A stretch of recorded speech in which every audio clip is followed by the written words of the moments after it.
I will tell you what they did to her while I was dying. Not because the telling is easy. It is not. 6 weeks between the world and whatever lies beyond its edge gives a man a great deal of time to understand things he should have understood before. And when I came back, the clearest of those understandings was this.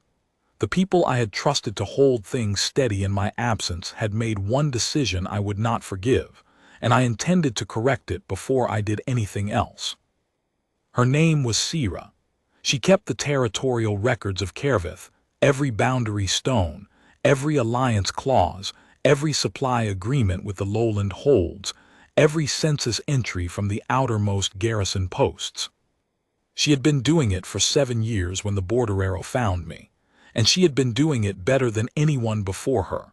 And the night I fell, my inner council looked at the hold in chaos and the alpha unconscious and the territorial record in the mind of one unmarked omega with no blood claim to the pack, and they made their calculation.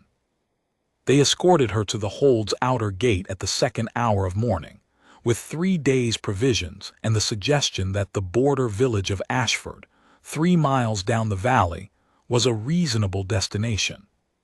She went, she did not argue.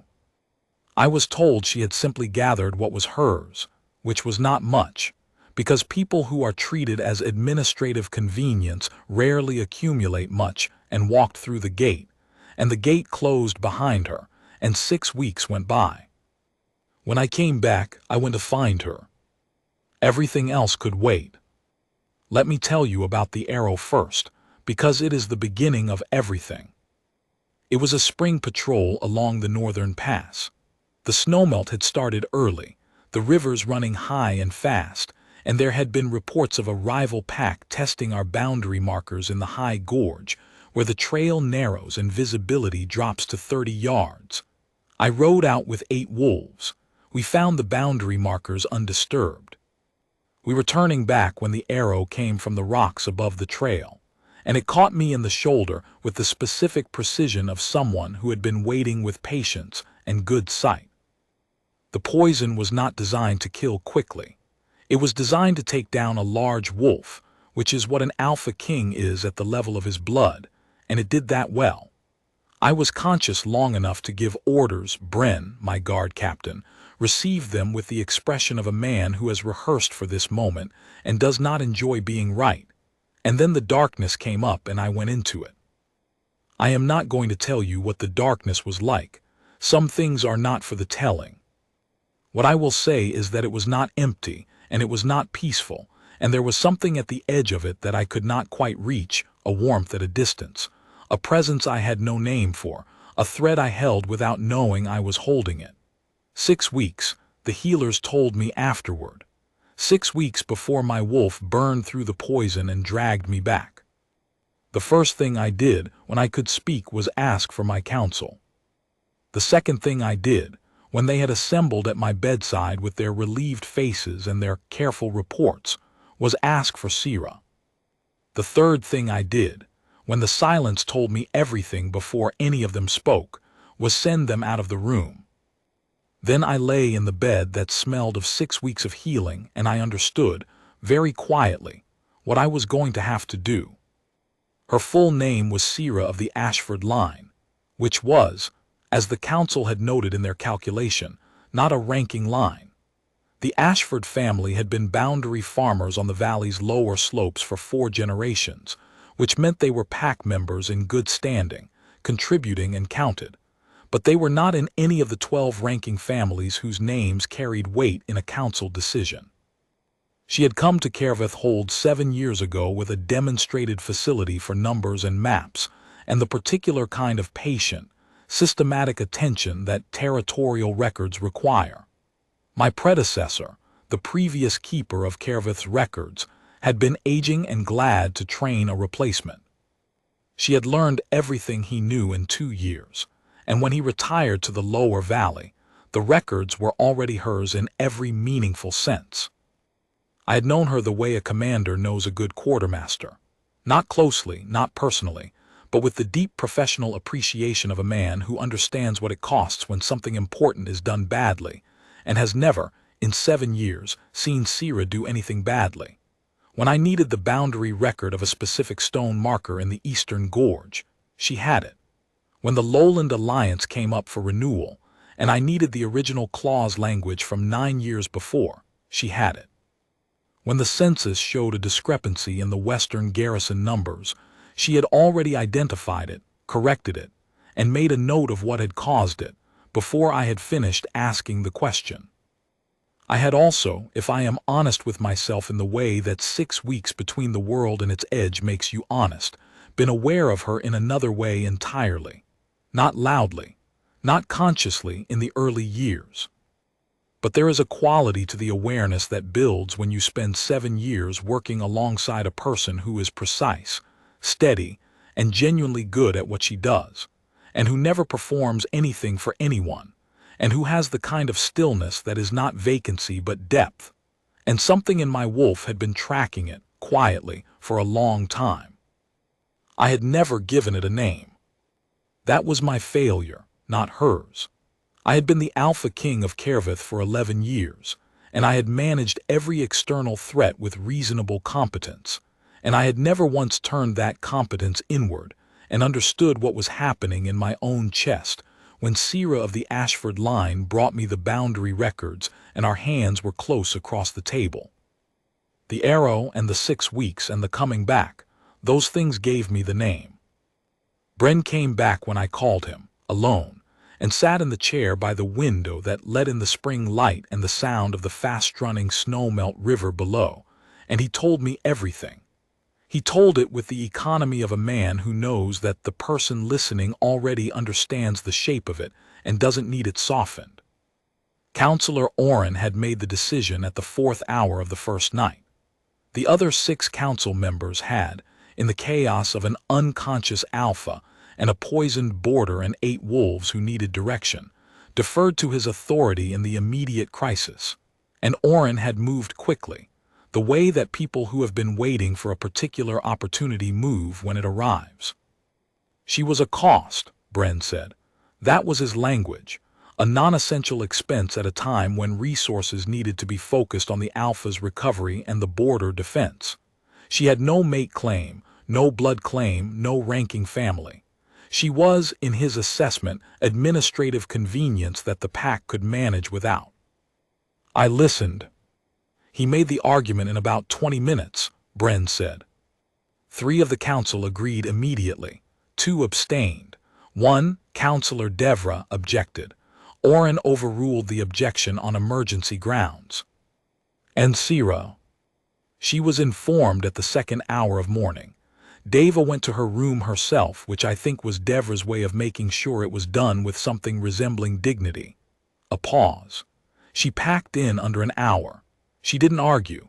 She asked 2 questions, whether you were still alive and whether there was a receipt to sign for the supplies they were sending with her. I closed my eyes for a moment. They gave her 3 days' provisions, I said. Yes. And told her Ashford was a reasonable destination. Those were Orrin's words. Yes. I opened my eyes and looked at the spring light on the window frame and the Whitewater River below in the valley. She has been in Ashford for 6 weeks. Yes. On 3 days' provisions. She found work, Bren said. The innkeeper there needed a bookkeeper. She is staying in a room above the inn. She has not, a slight pause, she has not sent any communication to the hold or asked for anything or made any petition for return. I looked at him. Of course she has not. Bren, who had served my father before me and who expressed approximately 4 emotions in any given decade, allowed something very brief and very precise to cross his face. No, he said, she would not. She is waiting, I said. Yes, he said. I believe that is what she is doing. I was quiet for a moment looking at the river. Then I said, I want to walk tomorrow. The healers say 2 more weeks of. Tomorrow, I said. Bren looked at me, then he looked away. I will arrange suitable footwear, he said. I did not tell the council I was going. I told Bren, and Bren told no one, And the next morning in the early spring light I put on plain clothes, not because I was in disguise this time, but because I was the Alpha King walking to the border village to correct the worst decision made in my name in 11 years, and I wanted the walk to be what it was, not what a formal procession would make it, and I went. My shoulder pulled at the healed wound. I was aware of it the way you are aware of a scar that has not fully settled, a mild, persistent reminder of what had happened, which I neither needed nor resented.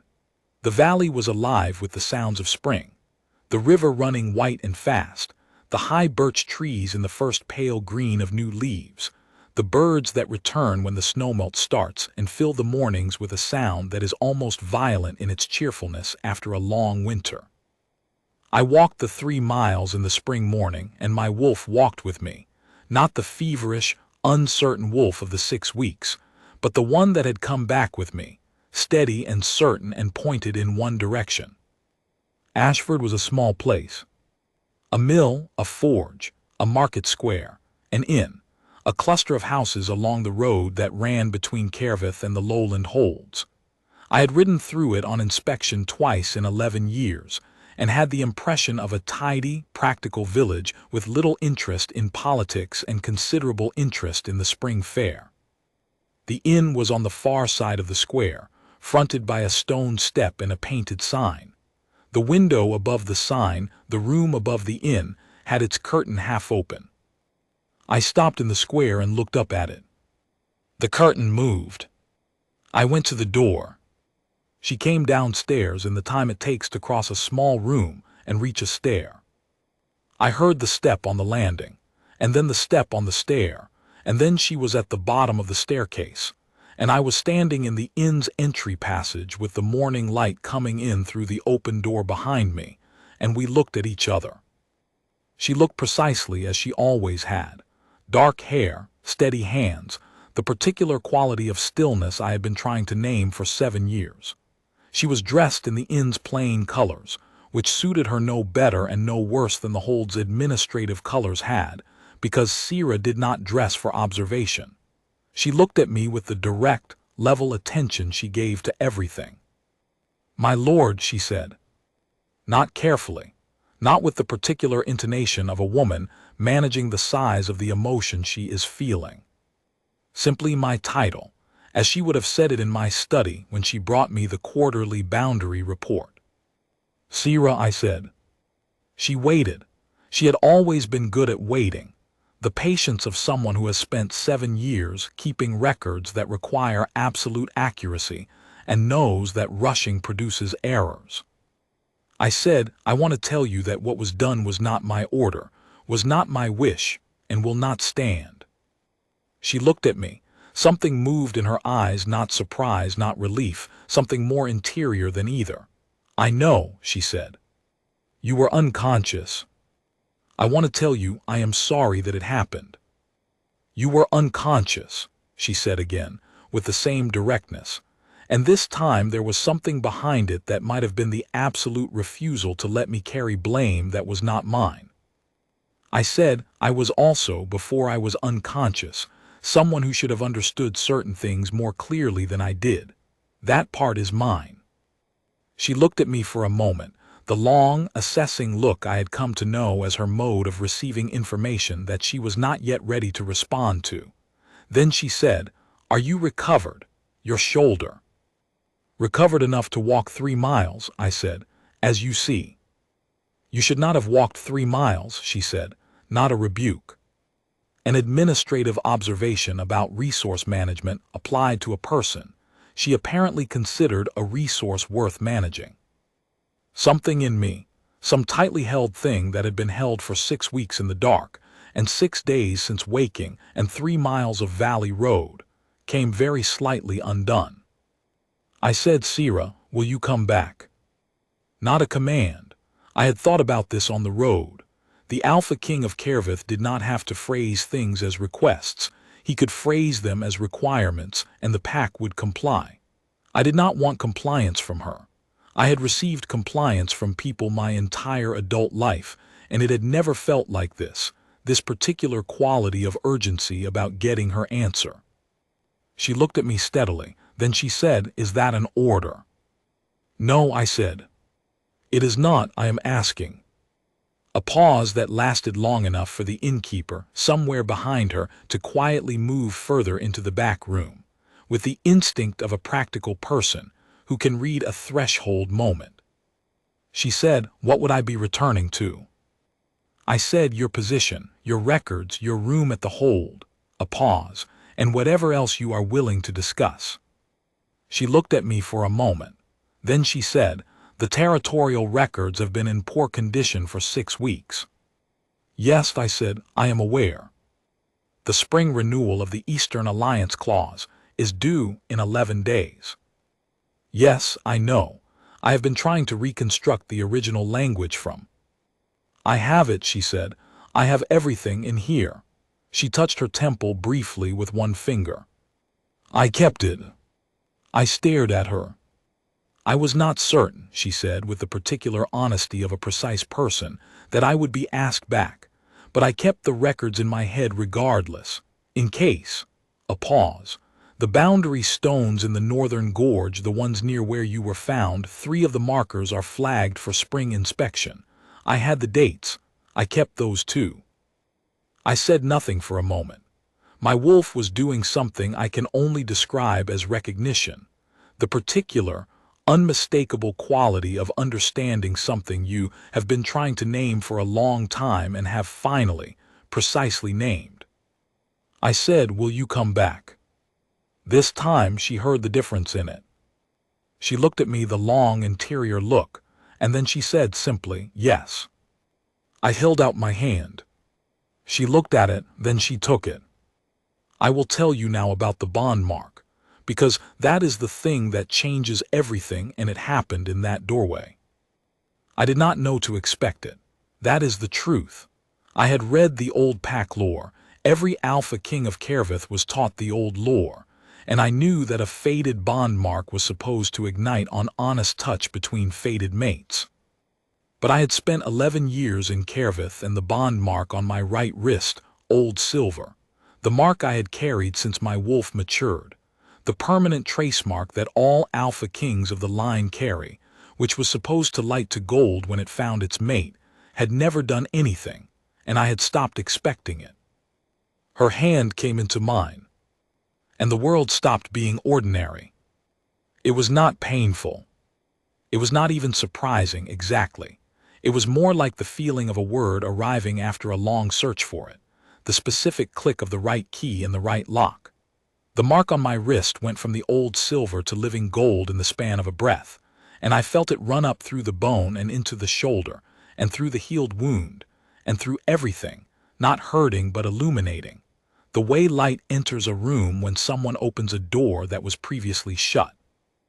And on her wrist, I saw it at the same moment she felt it, the intake of breath she could not quite suppress, the same gold, the same living light, a mark that had been faint silver all her life, waking now to answer mine, the two halves of a thing that had been waiting.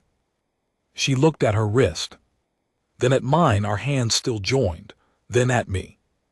I said, because there was only one true thing to say, "I should have given you my hand 7 years ago." She looked at me steadily, with the gold still running at her wrist. Then she said, with the honesty that was simply her way, "You didn't know." "No," I said, "I should have."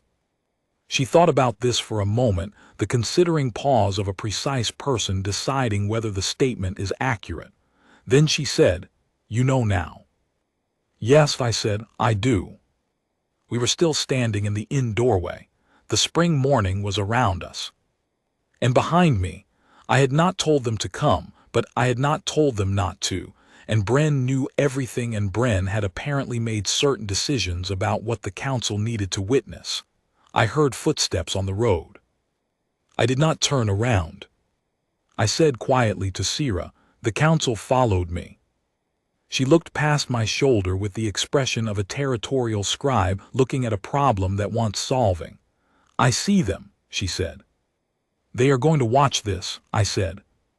"Good," she said, simply, with the directness I had been working alongside for 7 years and had finally fully understood. "They should." I turned then and I faced the road. There were 5 of them.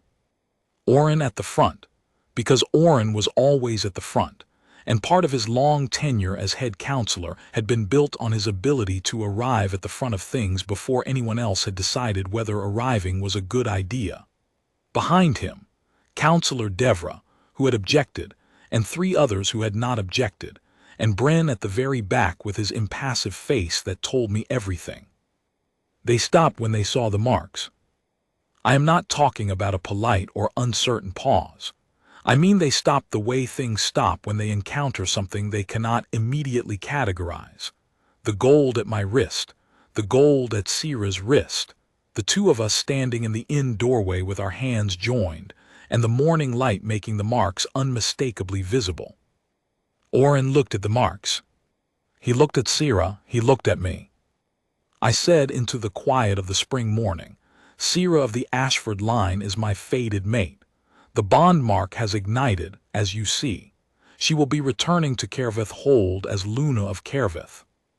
No one spoke. The decision made in my name during my incapacitation, the decision to remove her from the hold, is rescinded.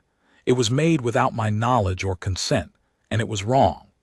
I looked at Orrin specifically, with the particular quality of attention I reserved for things that needed to be stated without ambiguity. Wrong in law, because non-essential designation requires the alpha's signature. Wrong in judgment, because the person you removed was the fated mate of the Alpha King. And wrong in practice, because the territorial records have been in disorder for 6 weeks, and the Eastern Alliance Clause renewal is in 11 days, and no one at the hold has been able to locate the original language. A pause. Sierra has it, I said. She kept it in her head in case she was asked back. The morning birds continued in the birch trees. The river ran white and fast below the road. Somewhere in the village behind us, someone was opening a shutter, and the sound of it was very ordinary against the specific quality of this moment. Orrin said carefully, and I gave him this. He was a man who knew when to be careful, my lord, the bond mark. We did not know. No, I said, you did not know, neither did I, not in those terms. But you did know that she was competent and loyal and had done nothing wrong, and you made your calculation anyway. He was quiet. You will bow, I said, now to your Luna. He bowed. The 4 others bowed. Devra, behind them, bowed last and held it longest, with something in the angle of her head that I interpreted as an apology directed not at me but at Sierra. Sierra received it all without performance. She was still holding my hand. She looked at the bowing council with the level attention she gave to everything, and she did not smile in the way of vindication, and she did not look away in the way of discomfort, and I thought, this is who she is. She is the same here as she was in the study with the boundary records. She is the same whether the pack bows or whether the gate closes behind her. She is the same. That is what the bond always knew, and I had taken 7 years to learn. We walked back up the valley road together, the 3 miles from Ashford to Caervith Hold. Bren walked behind us at the distance he always maintained, which was close enough to be useful and far enough to give the impression of privacy. The council walked further back still, with the subdued quality of people who have been given a great deal to think about. Sierra walked beside me, and she did not ask whether I needed to rest. She had already quietly adjusted her pace to match mine without making it visible, which was the kind of thing she did without announcement, and we talked. Not about the bond or the council or what had happened or what came next. We talked the way people talk when they have, for the first time, the space to say things they have been not saying for a long time. I told her what I remembered of the 6 weeks.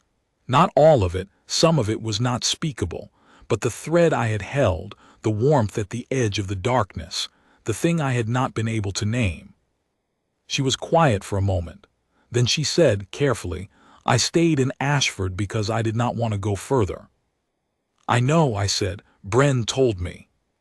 He had someone watching the road, she said. It was not a question. Yes. She thought about this.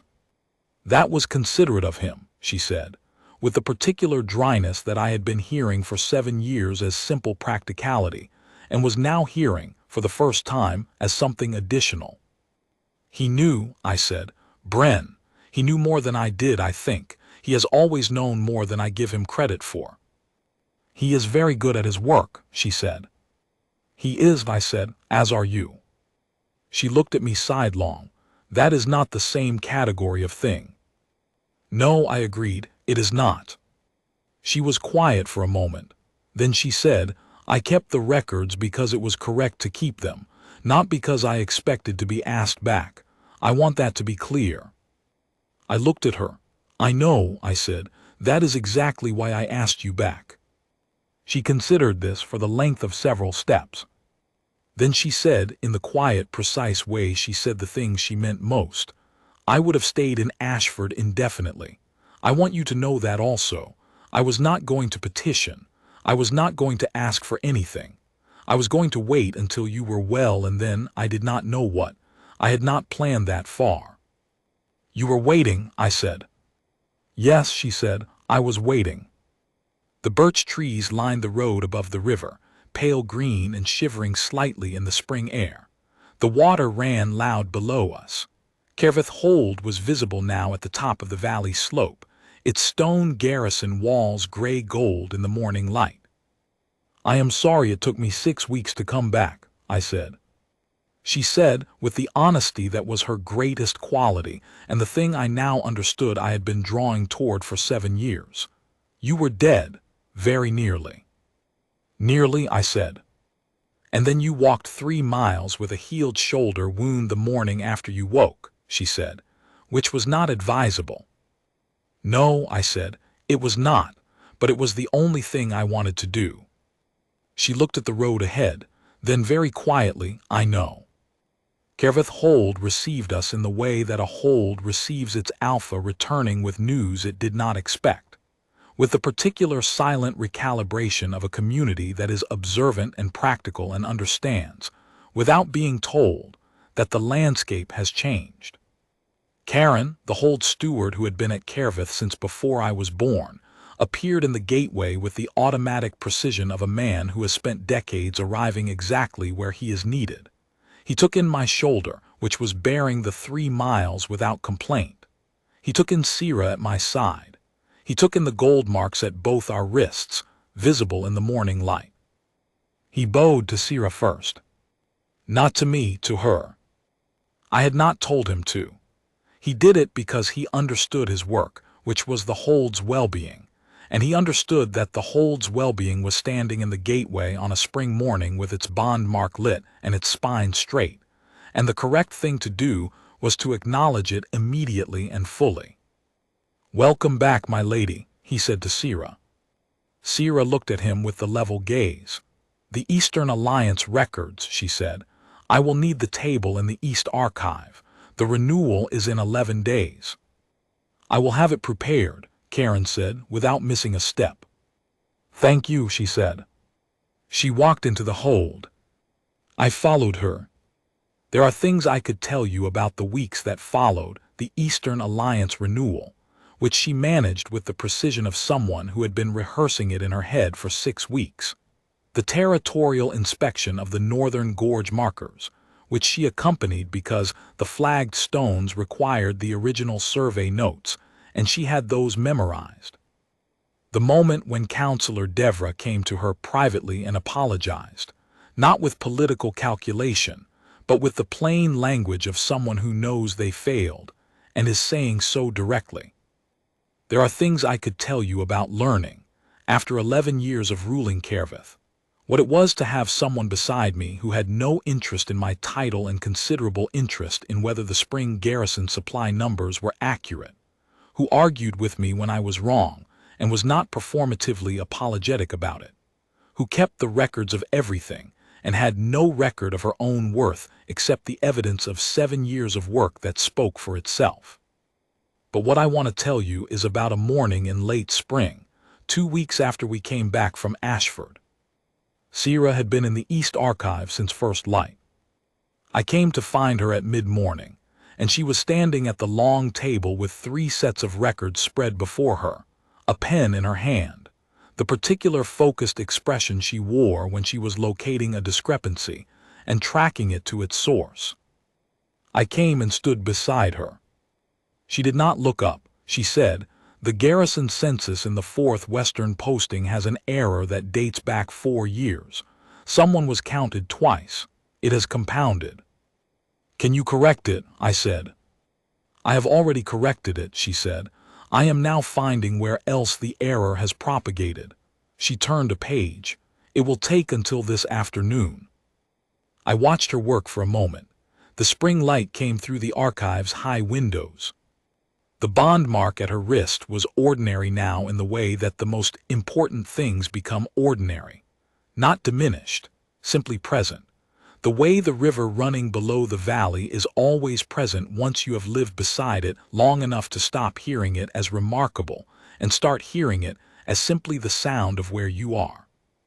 I said, "Sira." She did not look up from the record. "I am glad I came back," I said. She made a small notation in the margin. "You walked 3 miles with a healed shoulder wound," she said. "Yes." "In plain clothes." "Yes." She made another notation. "That was," she said, "a very Alpha King thing to do."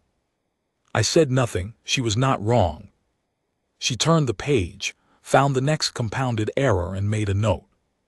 Then she looked up at me, with the level gaze and the bond mark in the morning light, and she said, "I am glad you came back too." It was not elaborate. She was not an elaborate person. She was a precise person, and she said the thing she meant, and I had learned in the years since the spring morning in the Ashford doorway that this was the finest gift I had ever been given. A woman who said the exact true thing every time and expected me to do the same. I covered her hand with mine, the bond marks aligned on our wrists, the warmth of it ordinary and extraordinary at once. "The Eastern census," I said. "Afternoon," she said. "I will bring you something to eat at midday." "The garrison numbers." "We'll wait until you have eaten," I said. A pause. The light moved on the archive table. Then she said, "The 3rd Western posting also has a discrepancy. Smaller. I will find it by midday." "Then I will bring the food," I said, "and you can tell me about it." She looked at me for a moment. Then she went back to the records, and I went to my study, and the spring morning continued in Kervithhold the way spring mornings do when the winter is finally, completely over and everything that was frozen has come back to running water. There is a last thing. Orrin resigned from the council 2 weeks after we returned. He did it formally, with a written petition and a reference to his age and the recent, his word, misjudgments. He did not ask for leniency, and I did not offer any particular harshness. He had been on the council for a long time, and he had done many things correctly, and he had done this one thing that I would not forget, and the resignation was the correct end of it. Devra was appointed head counselor. She came to me the morning after the appointment, and she said, with the directness that had apparently always been her natural mode, and that I had never given her sufficient space to use, "I should have argued harder." "Yes," I said, "you should have." "I knew it at the time," she said. "That is the part I have to live with." I looked at her. "Knowing it and doing it are not the same thing in a moment of crisis," I said. "But you objected. That is noted." A pause. "Don't fail the note." She didn't. In the years that followed, she did not fail it. Sira keeps the record still. It is not that she has to. The Luna of Kervith has obligations that go far beyond the East Archive, but she has trained 2 junior archivists to manage the day-to-day maintenance, and she supervises them. And on the mornings when a particularly interesting discrepancy surfaces, she goes to the archive herself and works until she has found the source and corrected it. The pack knows what she is. Not just the bondmate of their alpha, they knew that the morning we came back from Ashford, when the marks were visible, and the council bowed and Karen addressed her first. They know what she is in the other sense too, the practical sense. The woman who can tell you the water rights boundary of any stream in the territory from memory, who knows which garrison posting has been undersupplied since the previous winter, and has already sent the correcting order, who remembers the name of every head of household in the census, and whose ox died last autumn, and who is behind on their supply contribution, and why. They trust her, which is not the same as liking her, though many of them do like her. It is better than liking. It is the deep, practical, bone-level trust of a community in someone who has demonstrated over time that they will not be imprecise about things that matter. She still does not perform anything. She is the same in the council chamber as she was in the East Archive, as she was in the room above the inn at Ashford, standing at the window in the spring morning when I walked across the square. She does not adjust for the audience. She does not recalibrate based on who is watching. I have watched the pack come to understand this about her, and I have watched it earn her something that title and ceremony cannot earn, the particular, unperformable quality of being genuinely known and genuinely valued, not for what she signals but for what she is. One evening, late in the second year, she came to the study where I was working, and she stood in the doorway and she said, "The Northern Boundary Commission wants to shift the gorge marker 5 yards east. The original survey language does not support it. I have written a response." "Good," I said. She looked at me for a moment. "You didn't ask to read the response." "I trust your reading of the original survey language," I said. She was quiet for a moment. Then she said, "That is a significant amount of trust to extend to a boundary scribe." "You are not," I said, "a boundary scribe." "I am the Luna of Kervith," she said, "who also happens to be very good at boundary surveys." "Yes," I said, "you are." She came into the room and sat in the chair across from me and opened the record she had brought, and we worked until the candles burned low, and the night settled on Kervith Hold, and the river ran below us in the dark, and everything was as it was, exact, recorded, known. She had kept the records through 6 weeks of exile, in a room above an inn, against the possibility that they would be needed. I had walked 3 miles on a healed wound, because there was nothing else worth doing. The bond had known before either of us had words for it, had been silver patient at our wrists for 7 years, waiting for the honest touch that would make it gold. Destiny, in my experience, does not announce itself. It keeps its own records in its own careful hand, and when the moment arrives, it simply shows you what was always there. I had the best possible teacher for that kind of seeing. Her name was Sira of the Ashford line. She is Luna of Kervith. And the records, as she will tell you, have never been more accurate.